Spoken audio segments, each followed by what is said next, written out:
Hello everyone, welcome back to my channel. ఈరోజు మన ఛానల్లో రెసిపీ ఏంటంటే యూట్యూబ్లో బాగా వైరల్ అవుతున్న బాయిల్డ్ ఎగ్ ఆమ్లెట్ అండి. మన ఛానల్లో కూడా చేసేసాను, కానీ చాలా అంటే చాలా బాగా వచ్చింది.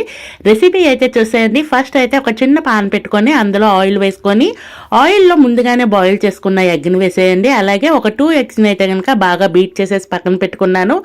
అలాగే దీంట్లోనైతే నేను ఉల్లిపాయ ముక్కలు, కొత్తిమీర, రెడ్ చిల్లీ ఫ్లేక్స్ వేసుకున్నానండి. రెడ్ చిల్లీ ఫ్లేక్స్ వల్ల టేస్ట్ అయితే చాలా చాలా బాగుంది.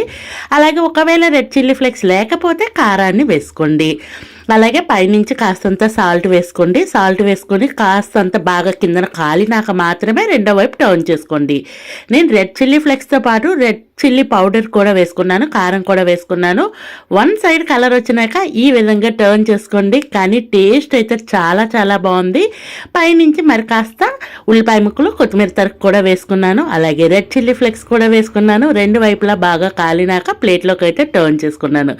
ఇప్పుడైతే కట్ చేసి చూపిస్తున్నాను చూడండి ఎంత బాగుందో. మన ఛానల్లో అయితే ఇంతవరకు సబ్స్క్రైబ్ చేసుకోకపోతే సబ్స్క్రైబ్ చేయండి. ఆ రెడ్ అయితే ఏం కాదండి, నేను డ్రాగన్ ఫ్రూట్ కట్ చేశాను చాకు, దాని కలరే. Ready to eat. Thank you for watching.